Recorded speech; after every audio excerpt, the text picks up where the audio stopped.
बीड आणि परळीमध्ये काही गुंडांच्या टोळ्या तयार झाल्या आणि या गुंडांच्या टोळ्याने एवढा मोठा हैदोस घातला होता की जवळपास 15 खून केले होते। या खुनाचा कुठेही तपास लागला नाही, कुठेही छडा लागला नाही किंवा कोणत्या पोलीस स्टेशनमध्ये साधे गुन्हे देखील दाखल झाले नाहीत। आज त्या मायमौल्या न्याय मिळण्यासाठी प्रतीक्षित आहेत।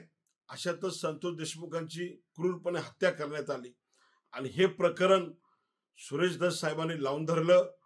ह्या गुंडांच्या दहशतीखाली असणारा जिल्हा तालुका मुक्त करण्यासाठी पुढाकार घेतला आणि सगळेच्या सगळ्या आरोपींना गुन्हे दाखल करून अटक होण्यापर्यंत ही लढाई सुरू ठेवली। या सगळ्या बहुजन समाजातल्या आमचा फक्त एकच संतोष देशमुखांना मारलं होतं, परंतु 13 मर्डर ह्या एका वंजारी समाजातल्या होत्या आणि याच्यामध्ये ह्याच लोकांच्या दहशतीखाली हा समाज त्या ठिकाणी वावरत आहे। परंतु हे प्रकरण बाहेर काढल्यानंतर गुंडांचे समर्थक, त्यांच्या नेत्यांचे समर्थक आज म्हणे आक्रमक झालेले आहेत आणि सुरेश धसांच्या विरोधामध्ये मोर्चे काढलेले आहेत। त्या मोर्चेकरांना प्रश्न विचारायचा आहे की आज तुम्ही काही कोणतो खोक्या भोसले, ढाकणे ह्यांना घेऊन मोर्चा काढला, त्या मोर्चामध्ये संतोष देशमुखांचा उल्लेख का नाही केला? बापू आंधळेंचा विषय का नाही घेतला? महादेव मुंडेंचा विषय का नाही घेतला? तुम्ही एवढे जर संवेदनशील आहात, तुम्ही हे सुद्धा विषय घ्यायला पाहिजेत। अरे कार्यकर्ता कोणाचाही असू दे, हे असे कार्यकर्ते प्रत्येक तालुक्या जिल्ह्यामध्ये आहेत। जे कोण दोषी आहेत त्यांच्या गुन्हे दाखल झाले पाहिजेत, त्यांना अटक ही झालीच पाहिजे। आम्ही कोणाचे समर्थन करत नाही। जर सुरेश धस दोषी असतील तर त्यांच्यावर सुद्धा गुन्हा दाखल करा, ही आमची मराठा समाजाची भूमिका आहे। परंतु तुमच्या नेत्याचा राजीनामा झाला म्हणून तुम्ही पोस्टर काढता।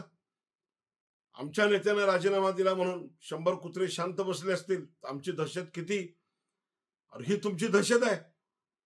माझं सरकारला विनंती आहे, ह्या सगळ्या गुंडगिरीला पोसणारा, गुंडांना पाळणारा ह्याला सुद्धा 6 आरोपी करा ह्यांच्या नेत्याला, तरी प्रकरण थांबणार आहेत। आता बीडमध्ये हे सातत्यानं तुमचे मोर्चे प्रतिमोर्चे निघणार आहेत आणि या आपल्या चॅनलच्या माध्यमातून मी राज्य सरकारला विनंती करतोय, माननीय मुख्यमंत्र्याला विनंती करतोय, सुरेश धसांनी जे प्रकरण लावून धरलेलं आहे त्यांना टार्गेट केलं जाते, त्यांना संरक्षण देण्याची गरज आहे आणि सुरेश धसांच्या सोबत संपूर्ण मराठा समाजासोबत इतर बहुजन समाज देखील उभा आहे।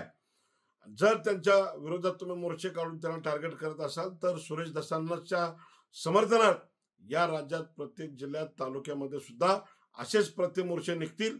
आज संध्याकाळपासून आमच्या सकल मराठा समाजाच्या बैठका चालू होणार आहेत आणि याच्यामध्ये पुढे सरकारने ह्याच्यावरती निर्णय घ्यावा, अन्यथा पुढे जे काय होईल ते सरकारला सुद्धा झेपणार नाही।